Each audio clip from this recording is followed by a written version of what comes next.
المحترمه نروح برضو نعرف وجهه نظره دكتور كمال درويش رئيس نادي الزمالك. مساء الخير يا فندم. اهلا وسهلا. مساء الخير يا كابتن سيف. ازيك يا فندم؟ اخبار حضرتك ايه؟ كله تمام؟ الحمد لله الحمد لله. فندم الحقيقه موضوع يعني اجتماع لجنه الانديه، والناس كتير اعلاميين كتير اتكلموا في الموضوع. هناك اقاويل كتير ان يعني الناس كانت على خلاف مع كابتن حسن حمدي، ان الناس شافت ان لا يعني ساعه الانتخاب ان ممكن يكون في توجيهات، ممكن يكون في تربيطات، ثم بعد كده الكابتن الناس رفضت عدم وجود النادي الاهلي داخل رابطه، فالناس مشكورا برضو انسحبت للنادي الاهلي. الحقيقه ايه او الوضع ايه بقى؟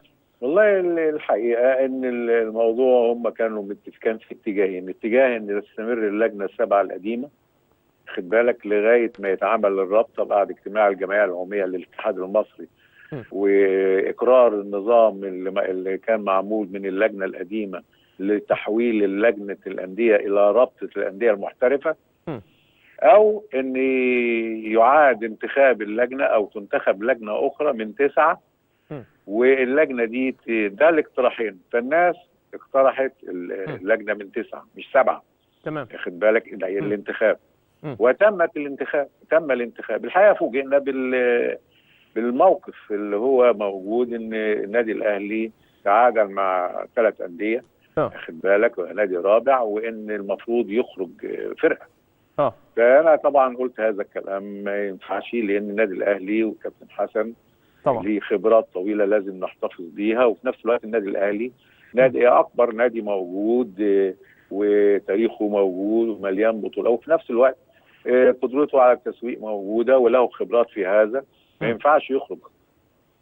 واقترحت على الاعضاء الموجودين ان النادي من غير ما يخشش العاده ويبقى على طول موجود، والناس كلها وافقت. تمام. فساعتها الكابتن حسن قال انا مش شغال في الموضوع. والله قلنا له يا كابتن ما فيش مشكله، يعني احنا بنتكلم عن النادي الاهلي وحضرتك برضه خبرتك لازم تبقى موجوده. ده الكلام اللي انا قلته شخصيا في القعده. تمام. هل يا دكتور كمال بالفعل زي ما الناس بتقول كان في توجيهات من وزاره الرياضه او كان في تربيطه في القصه؟ ولا توجيهات ولا حد كلم حد، وانا شخصيا حاطط النادي الاهلي ونادي الزمالك والانديه الموجوده. انا شخصيا يعني فانا ما اعرفش يعني الله اعلم، لكن انا ما حدش لا كلمني ولا حد اتكلم معايا ولا شيء، والعمليه ماشيه فير عادي يعني. طب ماذا لو يا دكتور كمال انسحب؟ لكن الملحوظ ان دخلت الانديه بعض الانديه من الاقاليم. واضح طبعا. يمكن يكونوا هم مع بعض عملوا حاجه الله اعلم يعني. طب حضرتك ماذا لو الكابتن حسن حمدي يعني انسحب بالفعل وانسحب من لجنه البث وقرر ان هو يسوق لوحده؟ يعني هنا الانديه هتعمل ايه او الوضع المادي هيكون صعب. بص يا كابتن سيف، يعني انا برضو مش عاوز يتم طرح السؤال بالطريقه دي. انا ما كنتش كمال درويش اللي داخل، كان اللي داخل نادي الزمالك. تمام. ونفس الكلام مش الكابتن حسن حمدي هو الاهلي. الاهلي نادي كبير وكل حاجه. تمام. فيعني كون ينسحب الدنيا مش هتقف برضه يعني مش عاوزين نتكلم اكتر من كده، الدنيا مش هتقف.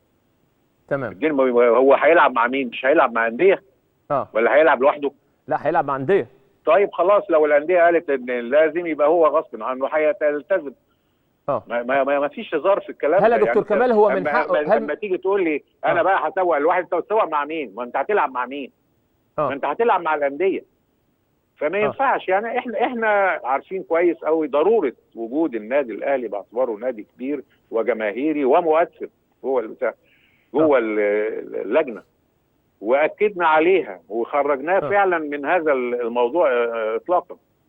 فمن اللي هو اعاده الانتخاب قلنا ما ينفعش هذا الكلام، ما ينفع. كلنا قلنا هذا الكلام، حتى رئيس الاتحاد قال نفس الكلام جمال علام. يعني ما فيش حد يعني اثنى على انه يخرج ولا يتحط في مشكله ثانيه ولا كلام من ده، بالعكس. فيبقى الرد ان الناس تستجيب يعني. تمام. كلام الحقيقه حضرتك كلام محترم. انا هسيب التبسيط خلاص يعني، مش هنقدر نقف قدامك، بس ما فيش حاجه هتحصل الا من خلال المجموع، لان هي اللي هتدير. معلش تاني يا دكتور كمال الحته دي، لان الحته دي مهمه جدا. يعني اصبح دلوقتي ما فيش اي قرار فردي غير من المجموعه دي، يعني ما يقدرش اي نادي مثلا يقول انا هسوق لوحدي، ما يقدرش. ما ينفعش. تمام. ازاي يعني هتسوق لوحدي؟ هتلعب مع مين؟ هتلعب مباريات خاصه؟ يعني الو؟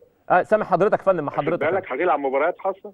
يعني حضرتك السؤال ده اللي بيطرح نفسه اصلا مش موجود، يعني مش موجود ان اي نادي يقول انا عندي 10 ماتشات واسوقهم وانا بدير البطوله بحكم اللائحه وحكم الفيفا. هتروح لوحدك؟ طب لوحدك ما انا هشرط عليك الشروط اللي انا عاوزها. تمام.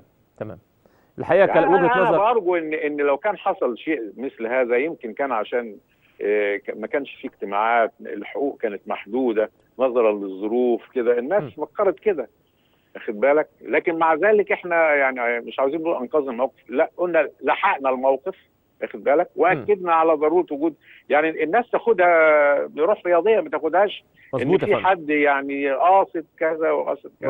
مظبوط كلام حضرتك، ده رأيي يعني الشخصي. لا كلام حضرتك كلام محترم، وانا بقوله بشكل واضح يعني. كلام محترم حقيقه، ويعني بشكر حضرتك وبحيي حضرتك عليه، بشكر حضرتك شكرا جزيلا.